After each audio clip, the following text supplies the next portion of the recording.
So I wanted to talk about an Engels quote from The Principles of Communism because I feel like it's very pertinent to how communists and socialists need to conceive of this political movement and of the political movement that we're trying to build. Okay? And my concern comes from a misconception about the form in which socialism or communism will take politically. Okay? Because I feel like there's this common understanding that socialism and communism are distinct political forms from what exists in Western democracies. Okay, that socialism and communism are distinct political forms. That the establishment of socialism will entail the establishment of a new political form. And I feel like that's a pretty widespread understanding of what these things mean, of what socialism means and what communism means. But it's not true, okay? In the 18th subheader of Engels' book, The Principles of Communism, he says, "What will be the course of this revolution? Above all, it will establish a democratic constitution, and through this, the direct or indirect dominance of the proletariat. Direct in England, where the proletarians are already a majority of the people. Indirect in France and Germany, where the majority of the people consists not only of proletariats, but also of small peasants and petty bourgeois, who are in the process of falling into the proletariat, who are more and more dependent in all their political interest on the proletariat, and who must, therefore, soon adapt to the demands of the proletariat. Perhaps this will cost a second struggle, but the outcome can only be the victory of the proletariat." Okay, that's the first quote I wanted to look at. And the revolution in question that he's talking about is the socialist and communist revolution that had not yet occurred in the lifetime of Engels, especially in Europe and Russia and China, where it had certainly not taken hold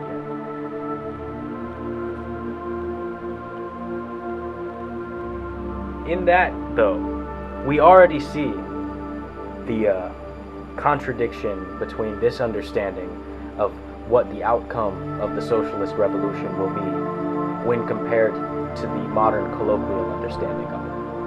Wherein Engels obviously envisions the establishment of a democratic constitution as being the primary aim of socialists. Now, he later says that obviously this democracy and this constitution need to emphasize the needs and the interests of the proletariat specifically. But he says that this might cost a second struggle, in that there may be a second struggle, there may be some kind of internal dispute to bring the democratic republic into the hands of the proletariat, but that essentially the form established by democratic revolution is the political form of socialism. Okay? And he elaborates on this in the 25th subheader of the same book, where the question is posited: what is the attitude of the communists to the other political parties of our time? He says, this attitude is different in different countries. In England, France, and Belgium, where the bourgeoisie rules, the communists still have a common interest with the various democratic parties, an interest which is all the greater the more closely the socialistic measures they champion approach the aims of the communists. That is, the more clearly and definitely they represent the interests of the proletariat, and the more they depend on the proletariat for support. In England, for example, the working class Chartists are infinitely closer to the communists than the democratic petty bourgeoisie or the so-called radicals.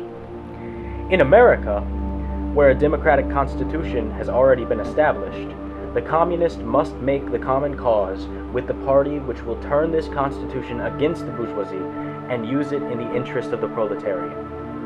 That is, with the agrarian national reformers.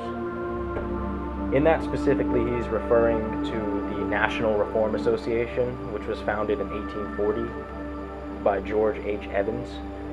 We see here, though,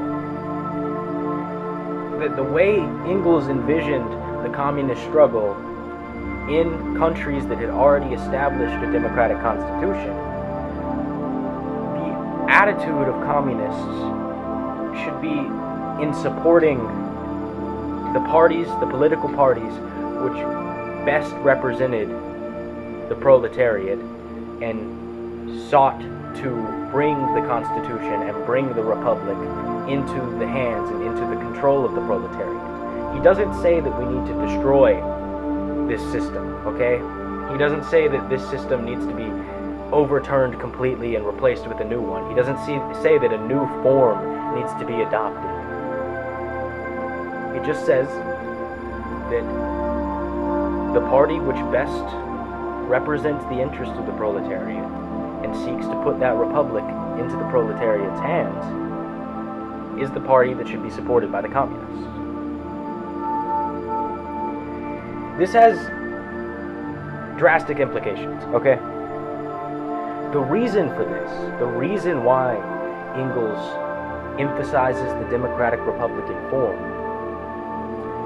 is because that form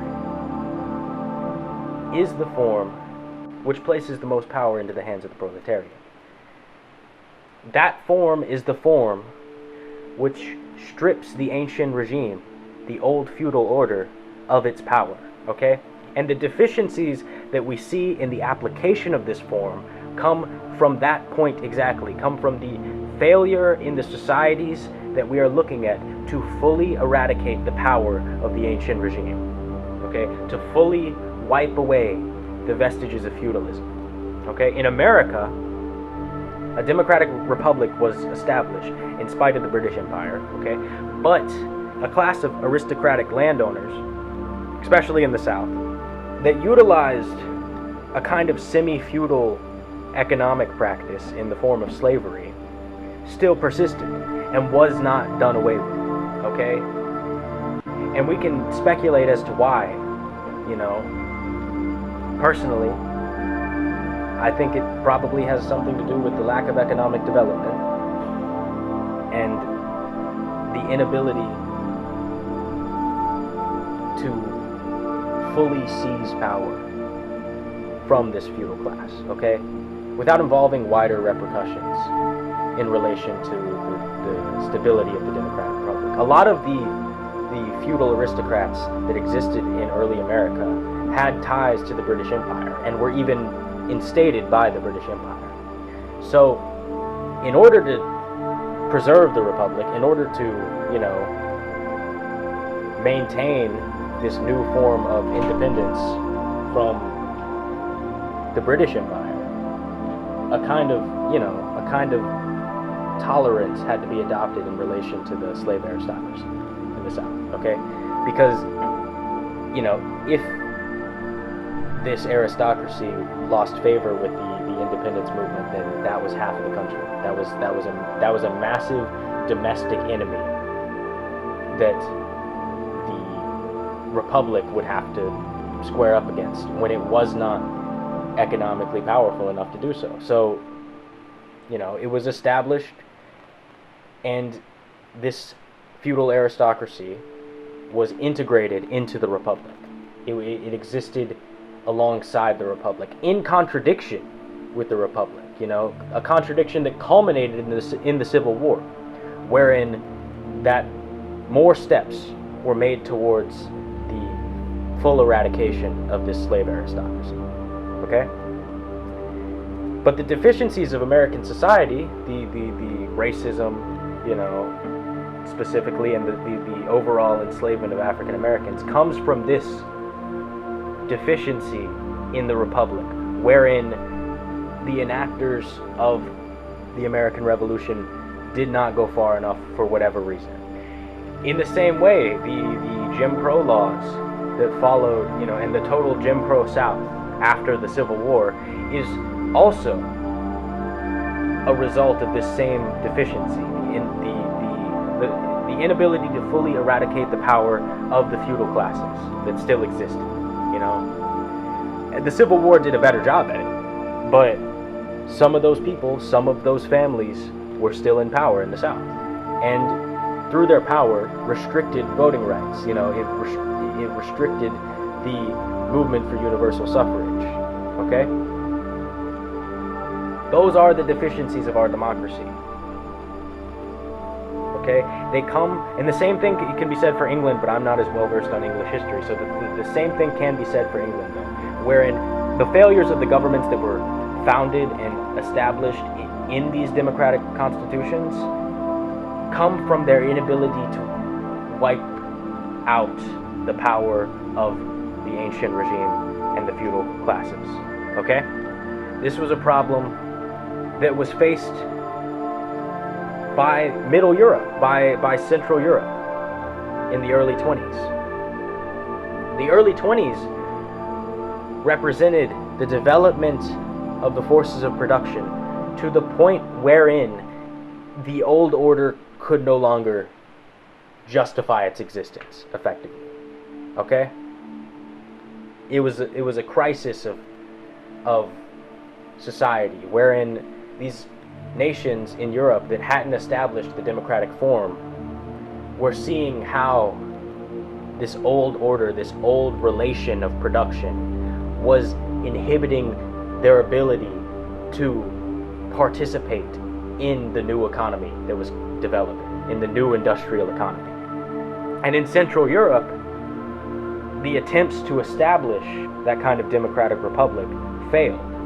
And in their place, the old feudal ruling classes attempted to embark upon this social revolution, this revolution in the forces of production, in spite of the fact that they were not willing to adopt the modern political form. They wanted to hold on to some of their they wanted to hold on to some of the old forms of political organization while participating in the new industrial economy. And that's where you get fascism. That's where fascism comes from.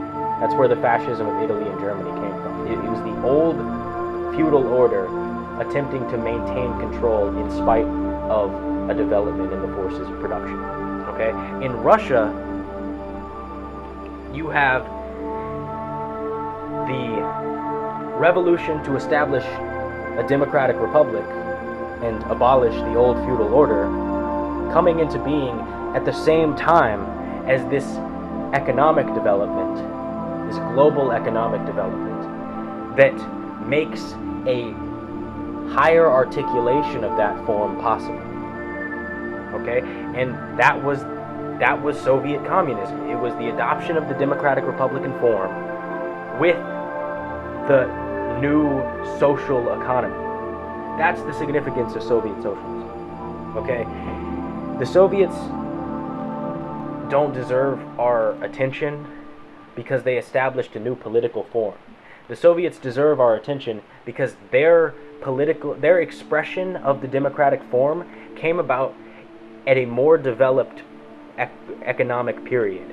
And due to this further economic development, was much more successful in eradicating the feudal order, in eradicating the ancient regime.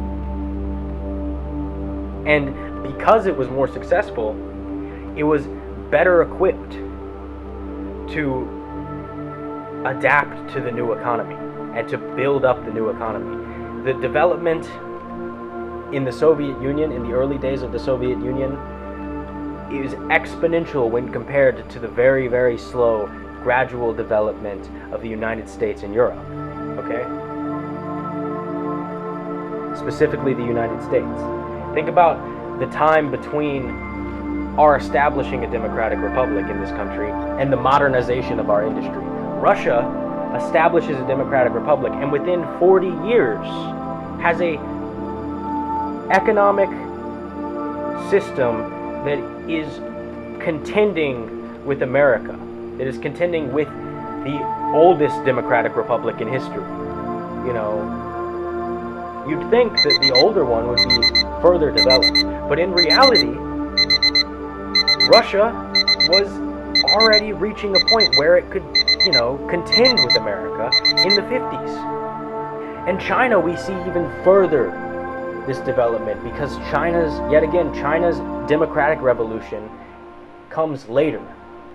It comes after further economic development. And with this further economic development, you see the democratic revolution occur, and an even more exponential increase, an even more exponential development. Leftists just need to abandon this idea that, the whole thing needs to be torn down and built up again because the very foundation of bourgeois democracy is false and deficient, and a new kind of economic and political system must be built in this country. No, we need to just like how the Civil War arose out of a contradiction between the persisting feudal classes, the modern development of the communist movement in this country, in America, is going to take the form of a further desire to eradicate this class and its authority and its power, okay, and to further seize power from this class that still persists. You look at the Rockefellers, you look at the Morgans, okay, there is still a class, an aristocracy in this country that is rooted and grew out of the slave aristocracy, which grew out of the British Empire. It was a direct result of the British Empire. The existence of a slave aristocracy in the United States is the direct result of the British Empire. And the existence of our current aristocracy is rooted in that slave aristocracy. Engels talks about how the goal of communists in countries with established democratic constitutions is to ally themselves with the party that best represents the interests of the proletariat. Okay? And some people might take that, some people might hear that, and they'll say, oh, well, that's the Democrats, or oh, well, that's the Republicans. And neither of those are true, okay? Especially of the Democrats, but neither of those are true. In a country where no party represents the interests of the proletariats, it is the goal of communists to build that party, okay? Whether that means transforming the party structure of an existing party into one that actually represents the interest of the proletariat, or building an entirely new party, a party has to be built which represents these interests. A party has to form which represents these interests. Because the current options we have at our disposal, we have at our availability, are not representative of the proletariat's interest in the slightest. And things might change in that regard.